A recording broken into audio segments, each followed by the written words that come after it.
अस्सलामुअलैकुम। माई भी न सुना घड़िया गनमा हो नयन माँ से नीर बरस कि माई भी न सुना घड़िया गनमा हो नयन माँ से नीर बरस कितन को न भावे घड़िया गनमा से नीर बरसे कितन को न भावे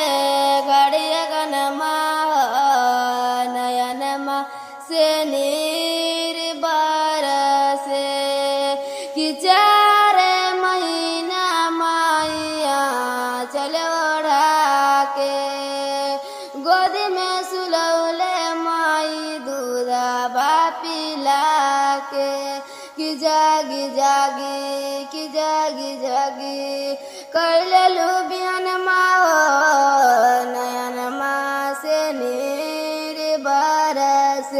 कि 4 महीना माइया चलो ओढ़ा के गोद में सुलौले माई दूधवा पिला के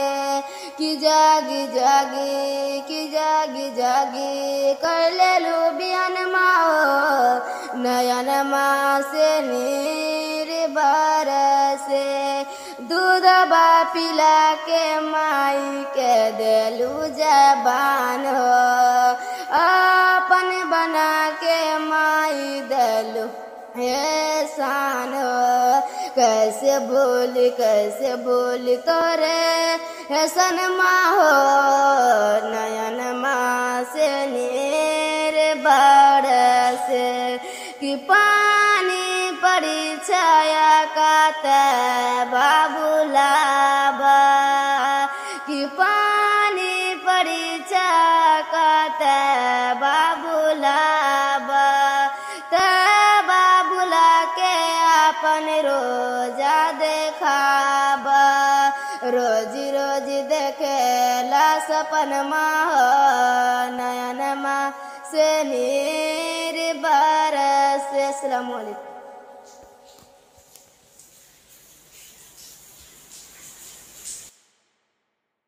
अस्सलामुअलैकुम वरहमतुल्लाहि वबरकातुहू। तो नाज़रीन, अभी आप निज़ामुद्दीन ऑफिशियल चैनल पर शाइन परवीन का नाम समाप्त कर रहे थे। तो आप हज़रात मुझे अपना सुझाव ज़रूर पेश करें कमेंट सेक्शन में कि आपको ये नात सुनकर कैसा लगा, ताकि मैं आगे से इससे भी अच्छी से अच्छी और